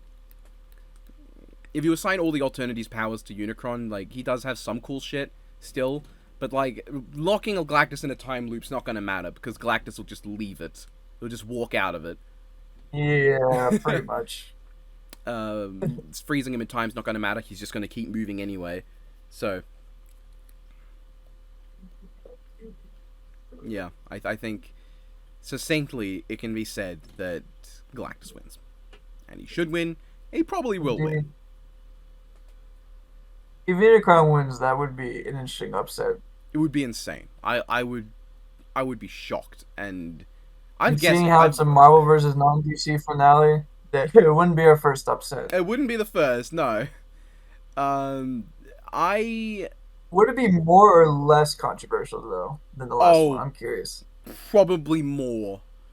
I guess it's hard to say because like a lot of people were banking. The Versus community were banking on Hulk to win, but casuals were banking on Broly to win. So that is a side to it. While in the Yeah. case of Galactus Unicron, I think casuals are banking on Unicron to win Didn't know enough about Galactus. Oh, because I feel like Galactus, even among casuals, is probably like well established as like one of Marvel's quote top dogs that people would just assume. yeah, I think it's a matter It's of kind of like how Phoenix versus Raven won. Nah, I guess like people who don't know anything about Unicron will probably assume Galactus wins because it's a planet eater versus a planet. Not that that's helped Galactus against Ego before, but They're in for a shock. yeah, I think Ego nearly ate Galactus at one point. Yeah, there was a time where Galactus feared Ego. Which is really funny. But like Transformers fans think Unicron's got this, but a lot of it's running on the no limits fallacy of Unicron can only be killed by the Matrix, and that I just no limits fallacy. It's wrong, and it's bad, because Galactus is stronger than the Matrix. Yeah, you tell him. Like and even then, like there are things that are not the Matrix, that are stronger than the Matrix that can contend with Unicron. Like the Chron Architect is on the same level of power. He could probably do some damage to Unicron without the Matrix. Primus, the Matrix is a part of him, so naturally Primus can smack Unicron about, although he is weaker, but he can do shit. It's bad. So it's a matter of, I think a lot of casuals are going to assume Galactus wins. Transformers fans assume Unicron will win. Versus debaters tend to think Galactus will win, but there are also some people rooting for Unicron. Yeah. A lot of like the people who make videos online, aside from this one, are going to tell you that Unicron's going to win. And I kind of hope that I kind of hope that he does, because I love Galactus. I think Galactus is really cool, but I am the Transformers guy, and I love everything Unicron represents. He is what I wish Darkseid was. basically. Because Darkseid's cool, but he has too much investment, like, emotionally, to what's happening to really embody that nihilistic entropy that Unicron does. And the reminder, he boned an Amazon during Darkseid War. Oh, also, Unicron, all the toys of him in the real world are Unicrons, like canonically, but Galactus scaled to Odin. Odin survived a place that would kill the reader, so... I really hope now there's a scene in the fight where, like, Galactus and Unicron are, like, fighting outside the star system, and it just pans over to Earth, and you see all these fucking action figures flying out of the stratosphere towards Galactus at, like, light speed. they just attack him with, like, a big, one of those, like, side-by-side attacks where I'll just, like, fire a huge beam at him. There is, that like, would be so hilarious. Unicron has multiple, like, swarms of things, like dead-end drones and minicons. If he, like, had that swarm, but some of them were, like, little action figures along with them, that would be amazing. I should note, there is a HasLab Unicron and a HasLab Galactus. HasLab is the, like, online-funded Hasbro toy branch. Something like that. Probably explain that badly. But Galactus is... So you're telling me is the Galactus toy can also just come in and kill all the Unicron toys? Here's the thing. Galactus's figure is a lot taller than the Unicron. The Unicron is nearly 2 kilograms heavier, though. There is more of the Unicron figure than there is of the Galactus figure, despite Galactus being taller. That's so funny. It's really funny. So I think the Unicron toy would beat the Galactus toy. Also because it's got great articulation. And probably just punches the best. This is the real argument. Not death battle idea, perhaps? HasLab Galactus, HasLab Unicron. That would be hilarious. I could do that. The problem is, HasLab Unicron, if I wanted to buy him, is like $2,000 USD, as opposed to AUD. And the Galactus, I don't know how much that is. I have the old, like, Marvel Legends Build-A-Figure Galactus somewhere in my garage, and I've got the oldest Unicron toy to be released, the Armada one, in my room. I can do that, I guess. I could probably get a bootleg Lego Galactus and make that fight the Cybertron Deluxe class Unicron. That'd be funny, but... Oh, I guess talking about video games... Lego Galactus versus video game Unicron would be fun. Or Angry Birds Unicron would be really funny. That's the thing, by the way. Canonically, there is an Angry Bird Unicron Angry pig. Birds Unicron, yeah. I saw on the blog, I was like, okay, I'm glad they brought that up. Oh, right, you're working on the blog, aren't you? Yes, I am, and right now, you know, it's going good. It's going good. It's going good. No negativity. I'd be interested in reading it. There's probably a lot of stuff that I forgot, and my... Oh, there's other stuff I forgot too. And my tag team so partner much to forgot. Galactus. But yeah. So all I know is we mentioned we already have Fortnite mentioned. We already have the Twinkie fee mentioned. Galactus did eat every Twinkie on Earth, by the way, and you're gonna love me for this. I put in Unicron's advantage section that he's been ignoring the C and D letters from Galactus according to Transformers. Oh, TF Wiki, legends. I love genuinely, like, even ignoring the jokes, TF Wiki is an amazing hub for, like, Transformers information. People who work on the franchise really do use TF Wiki as well. It is, in my opinion, probably the best fanon wiki. It doesn't use fanon, I think, but the best fan wiki that exists, with a great sense of humor, like, amazing attention to detail, so much content, and will let you know if certain things are speculatory or the information is just missing. It's an amazing hub for all that sort of stuff. If anyone's interested in Transformers, really cool. TF Wiki is amazing. They have a page for hard take hats. That moment to, like... Oh my gosh. I do want to take that moment to, like, thank Transformers because, honestly, they have some of the best, like, matchup pairings with comic characters, like, I've ever seen. Like, I say big ups because, like, sadly, I kind of think they lose a majority of them. Like, but they still have, like, they do us a great service in giving comic characters like good matches, like Juggernaut versus Overlord, Brainiac versus Shockwave, Black Manta versus Depth Charge, War Machine versus Ironhide. Hey, we love you, Transformers. Thank you for giving us very good fights.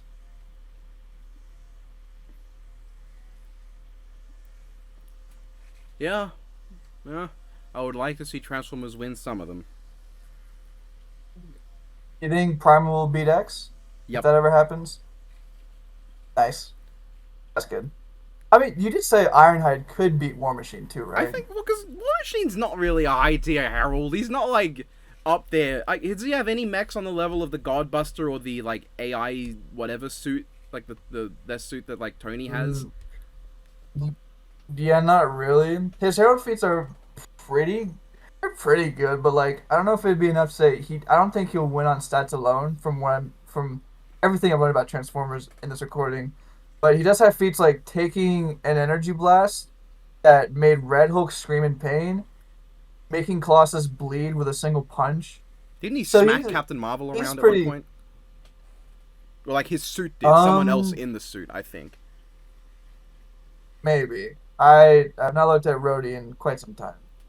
But yeah, no, yeah, Transformers definitely could win a few. Shulk told me he thinks Juggernaut versus Overlord's pretty debatable.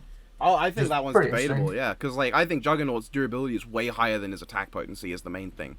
I don't think Juggernaut's, like, physical power would scale back to his durability. Because, like, durability-wise, he Right. can tank a God Blast. There is no way he's punching as hard as a God Blast when that would vaporize half the characters who have survived a Juggernaut punch. Yeah. And that's, like, the big thing. That said, I have. Do you want to bring up the fact that I buried Black Manta with a Fate character? That was fun. That's the problem with Black Man. It's just so unfortunate because like his scaling it's really hard to ignore when he literally like cut off Aquaman's hand, and it's just his consistent rival. And Aquaman has kind of been weirdly established now as pretty up there in the scaling as well. But like because of the nature of the character, he looks and feels very like oh this would be more like a localized Earth like setting. Like he has his submarines, he's waging war on entire nations which is all cool and all, but that's nothing compared to like Superman out here fighting Darkseid I'm while glad fighting the that entire you omniverse. and Momo So were able to give him like that respect in scaling. That was good. yeah, but like yeah, but by that proxy, like Manta doesn't really deal with a whole lot of the type of abilities or resistances you'd see from like your average Herald, like existence erasure, magic, which is great too because Atlanteans are like really powerful magicians. Ocean Master literally rewrote history by using Aquaman's broken bona fide hand. Like he's never really just fought them on a magical level. It's usually been via fisticuffs, of which he'd get really beefy scaling. But by nature of fate, so do they. So Manta just falls short on resistances, sadly.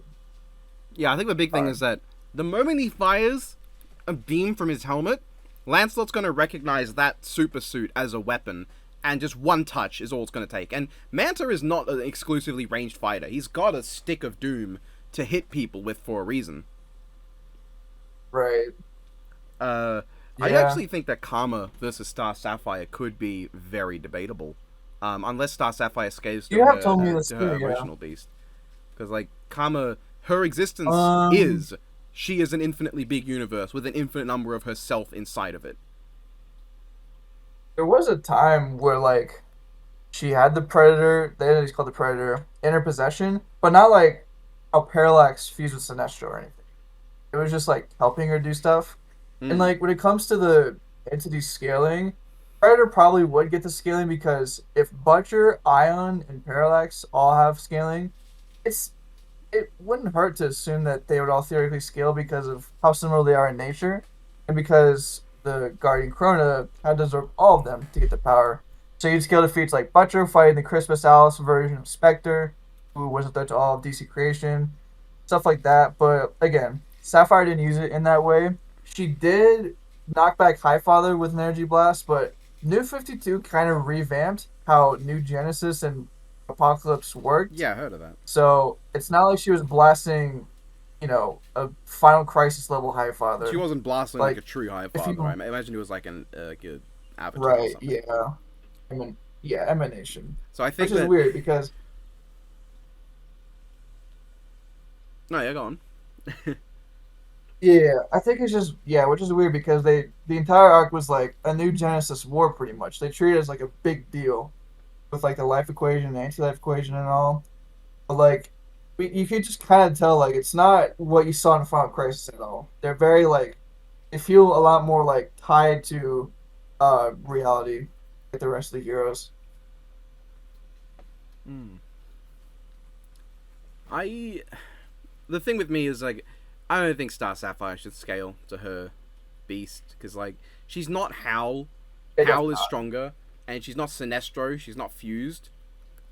So the difficulty with Karma and Spishtar in Grand Order as two living sentient universes, hitting them is easy. Hitting them in a meaningful way is less easy. Spishtar needed to another being that was also a universe to fight her, another version of herself. And Karma needed Scheherazade to like do infinite universe scale plot manipulation to warp the Uku through I forget her name, another servant, to be able to like limit Karma's power. Like it takes a lot to stop a universe Yeah, that's alive. Not that would this is stop true. Superman. He'd just punch it, but Yeah.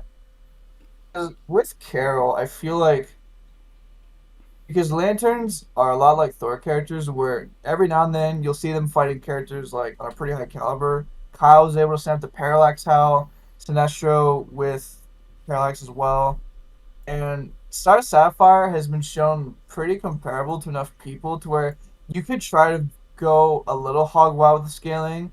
Like even before the Star Sapphires were established as a Lantern core, before it was just an artifact in pre-crisis, she's shown capable of ripping apart Hal's constructs and putting Hal in a chokehold when she was pissed off, and her energy blasts and crystallization have affected Sinestro. Also, restrained Lobo, put him in suspended animation, so it goes beyond Lanterns too. So if you really get hog wild, you can argue she's a lot stronger than at first glance. How this would affect Kama, not really too sure. But her problem is also because she's a love lantern, her abilities are very much more tethered towards helping people, which is great in the context of her character, but like a death battle, like healing people not helpful if you're fighting one dude. True Love Sight, uh, that one could theoretically be used as a form of illusionary control because it makes people who gaze into the. It's basically just a little. I almost said love tap, but like it's pretty much just like a glowing attack where people who gaze on it will see their heart's deepest desires or the love they are missing. So it could be used as that. Her mind alteration did get into the mind of Larfleeze to see what hole was in his heart. So she does have a few mental capabilities. I think that would probably work. It wouldn't let her win, but Karma is kind of like a massive fucking dork. Where, like she's fails at communication at every point. So it would be pretty easy to just be like, "Hey, look into this," and then Karma would look into it, and she'd see something that would just make her react in a fucking outbursty way. That could also just piss Karma off, but I think like initially it would leave her vulnerable. Yeah. Yeah, that's not the matchup for today. That's something that could be looked into in the future. I'm down for that. Yeah, I'd be interested. I have to relook because Karma doesn't have too much media.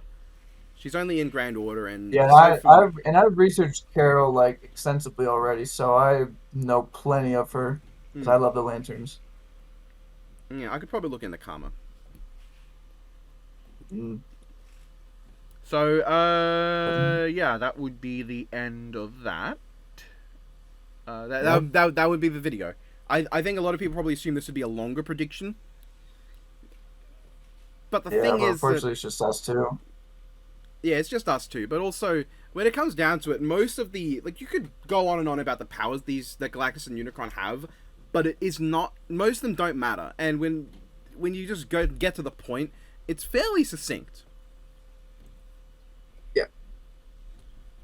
So thank you to those who could not be here for your help. Mm, And yes, thank you, true. Bang, for joining me today. You're welcome. It was an honor to be part of this video for probably the most requested death battle of all time as of now. It was nice to have And me especially and input.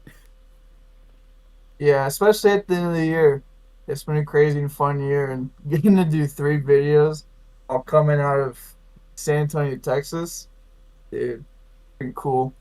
So, really glad to have been here. This is probably going to be the last time we'll call for the year, so early happy holidays, Bang. Really happy holidays to you, man, and a happy new year on top of that. Yeah, happy New Year, mate. I hope the end of the year is great, and hope your first full year back next year in 2024 is going to be great. I hope so too. First full season you're going to get to watch since season 7. 8. Well, you didn't get to watch all the season 8 though. Or wait. Oh wait, I know. Sorry, I misheard what you meant. Yeah, but yeah. Yeah, technically the last season you watched was 8, but you didn't get to watch the whole thing until you came back. Yeah. That just means potentially more of these videos, more blogs, more projects. It's going to be a fun year. Yeah. I hope it's a great year for Death Battle. I hope it's a great year for you, and I hope it's a great year for you watching this, and everyone watching this, commenting, subscribing, following me. I hope you all have a great year, and I'll probably make a video closer to Christmas where I'll say happy holidays to all of you, but early happy holidays to all of you too. Yeah. Alright, this is Bang, signing out for the year. Donate to Winnie's Baconator, please. And that's all for today. Yep. Have a good one, everybody. I'll see you next video, which will probably be the review for this episode.